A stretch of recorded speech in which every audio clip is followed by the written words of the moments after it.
Now the next function we are going to discuss is total function.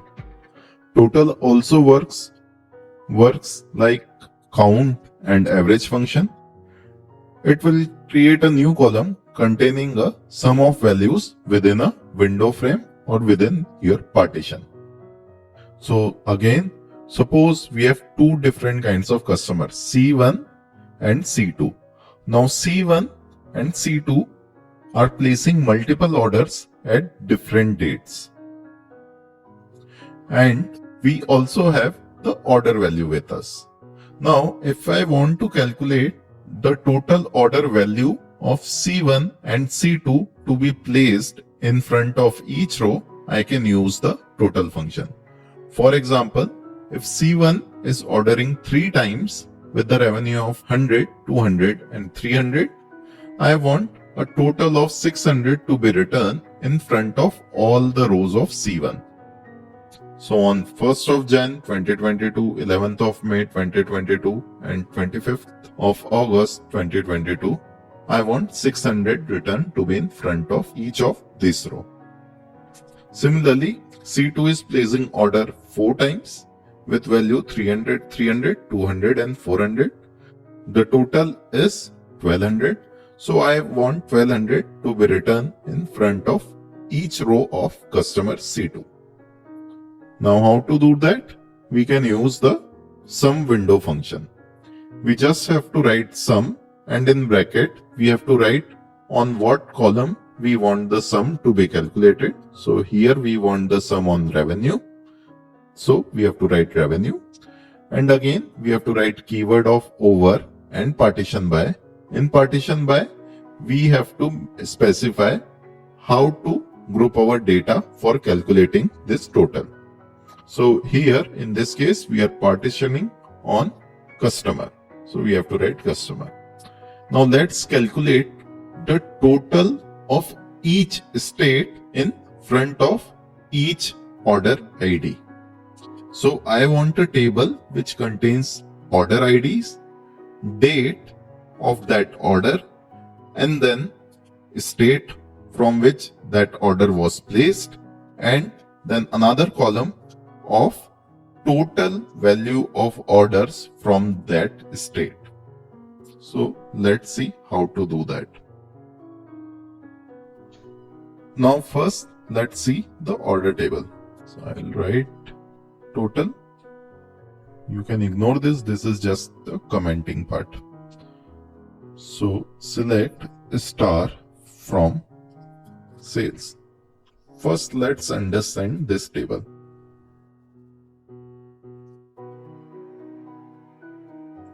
Here we have a unique key of order line, then we have order ID, and then order date corresponding to that order ID.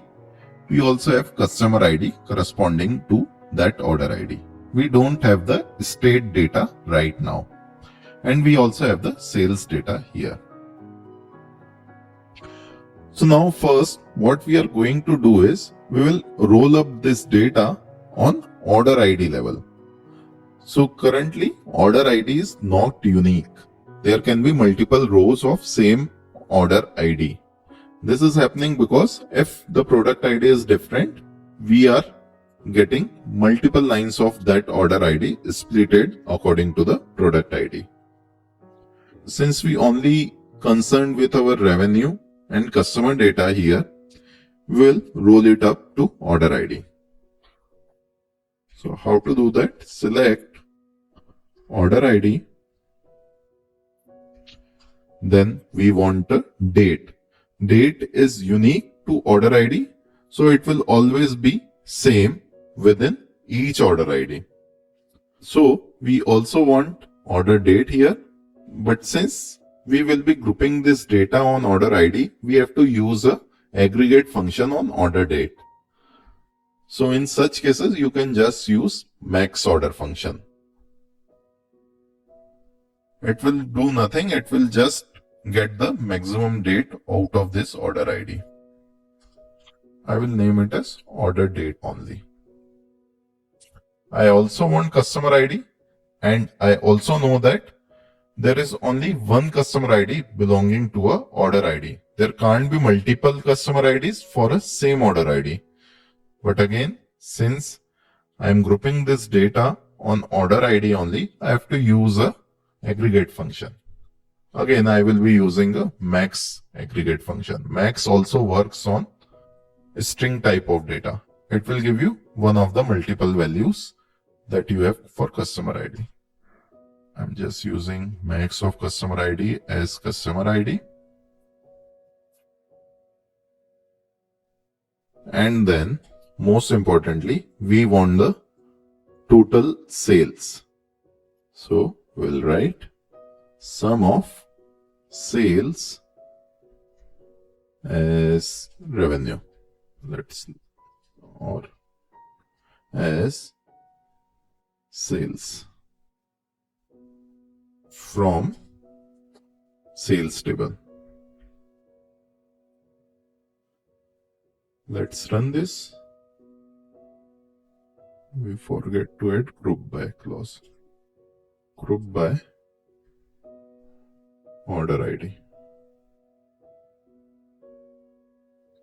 Let's run this. Now you can see that my data is rolled up to order ID level. I have the order ID and the sum of sales from that order ID. I also have order date and customer ID of that order. Now let's store this data into a table called as order rollup.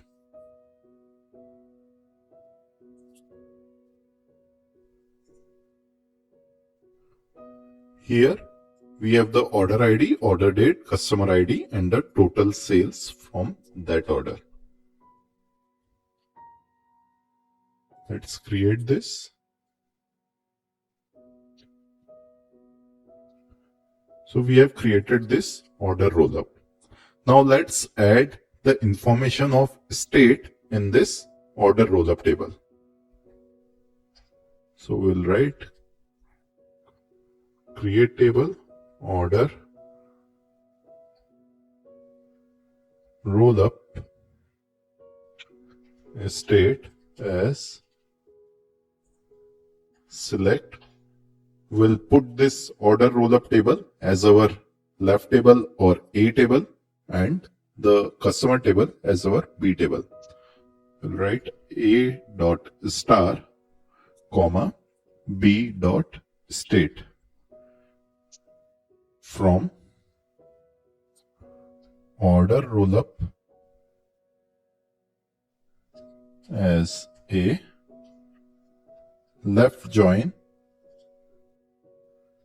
customer as B on A dot customer ID equal to B dot customer ID. Let's run this. You can see that our query is successful. Let's look at our order rollup state table. I will correct this name as well. Let's run this again. Yeah.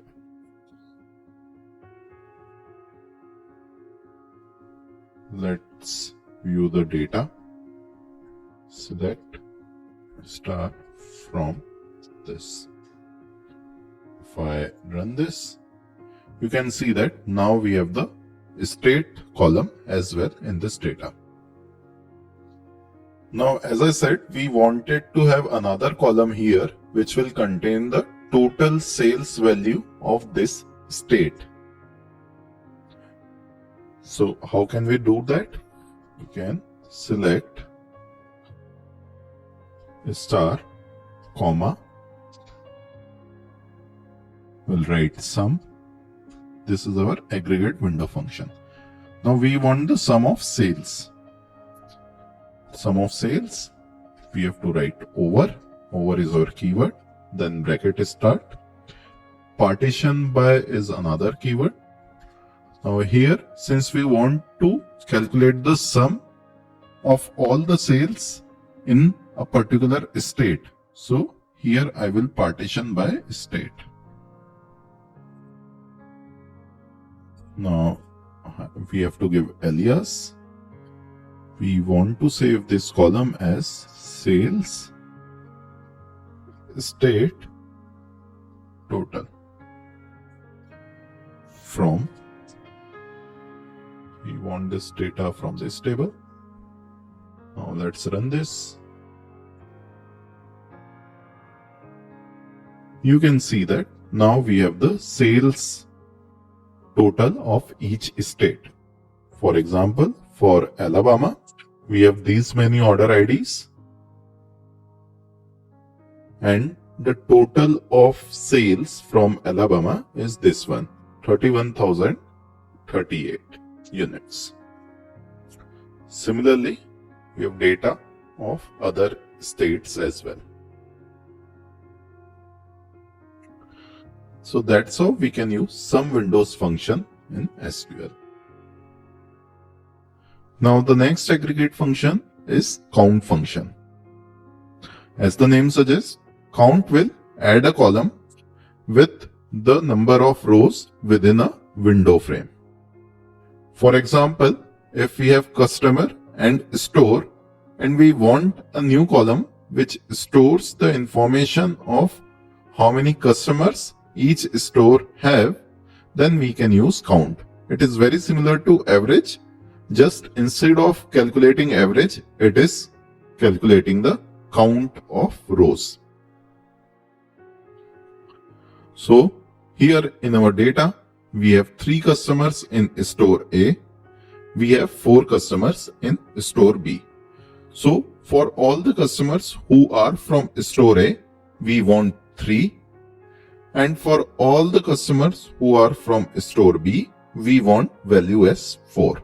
So this is the final table we want. For C1, C5 and C7, we want value as 3, since there are 3 customers in store A. And for C2, C3, C4 and C6, we want the value as 4, since there are 4 customers from store B. Now let's go to our PG admin. So now let's create a column with a total number of customers from each state. So we want select customer ID, customer name, comma, state, then we want the count of customer IDs in each state. So count is our function. In bracket, I have to write what I want to count. So here we are counting the customer IDs in each state. So we'll write customer ID. In this case, you can also write customer name instead of customer ID. It will give you the same result. Then we will write the over keyword, and in bracket we'll write partition by, and then we'll write state, since we want to partition our data and calculate count in each state. Then we can give alias, and we'll give an alias of count of customer, count cust. And we want this data from our customer order table that we created in our previous lectures. I think our query is ready. Let's just run this. You can see that from Alabama, we have 1, 2, 3, 4, 5, 6, 7, 8, 9 customers. That's why in front of every customer who is from Alabama, we are getting 9. In Arizona, we have 21 customers. So for each customer, we are getting 21 in this column. In California, we have around 161 customers.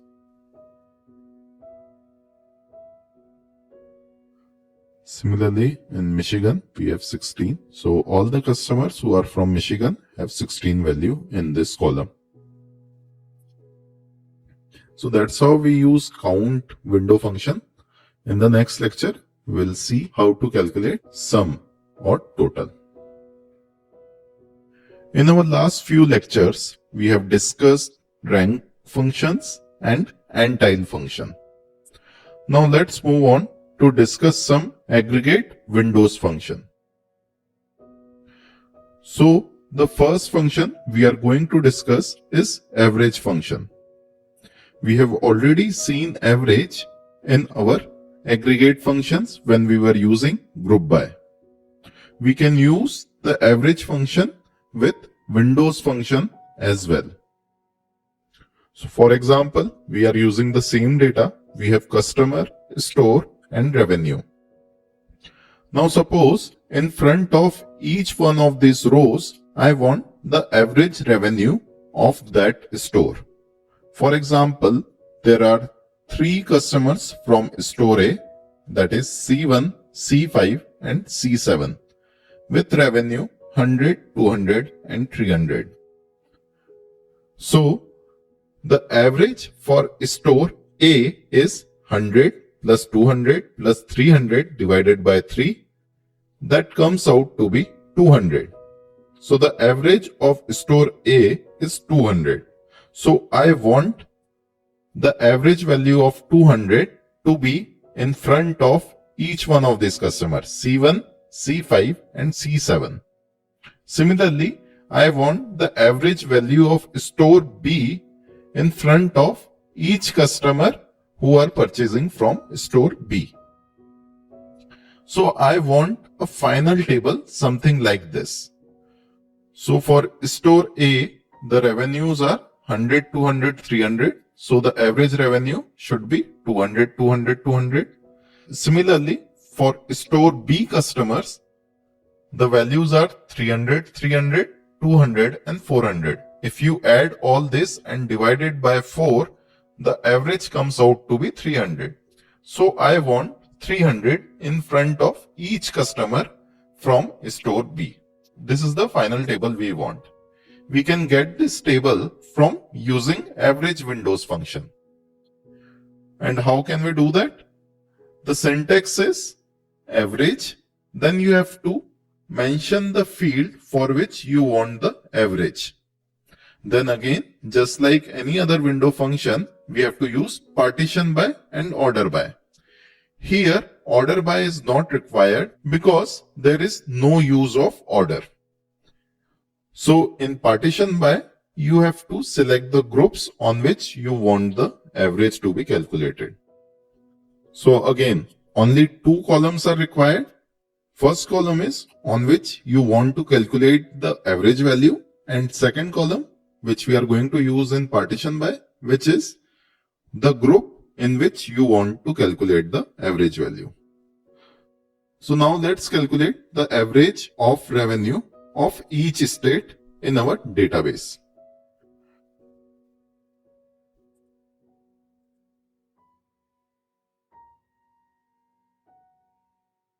Let's look at our table, customer underscore order, that we created in our previous lectures.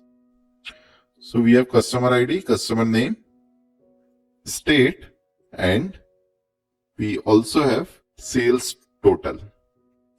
Now let's calculate the average sales of each state. Now, how can we do that? We'll write select, let's add customer ID,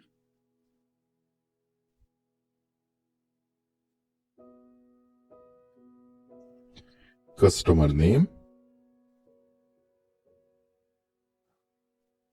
then let's add state, let's add the total revenue or total sales. So sales total, we will name it as revenue, and then let's calculate the average in each state. So we'll write average. We want the average of this sales total. So we'll just write average of total. We'll write over. In the bracket, we'll write partition by. We want to partition it on the column of state. So state, let's save it as average revenue. So we are getting 5 columns: customer ID, customer name, state, revenue of that particular customer, and the average revenue of the whole state in which that customer belongs from customer underscore order. Let's run this. You can see that we are getting this result. We have customer ID, customer name, state, revenue of each customer, and then we have the average revenue of the entire state. So for the state of Alabama, the average is this. Similarly, for state of Arizona, the revenue is this. So one use case of calculating average can be, so suppose if you want to create a list of customers whose revenue is less than the average revenue of their state. So suppose if some stores want to target customers who are buying less from their store, so how can they calculate the customers who are purchasing less than the other customers? So we are commenting it, and if we want to select, we can just put this in bracket.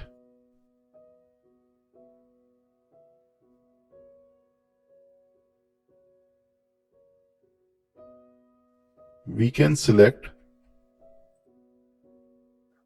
star from this table where revenue is less than average revenue. We have to write A dot average revenue is less than A dot revenue is less than A dot average revenue, since we are using A as alias for this entire table.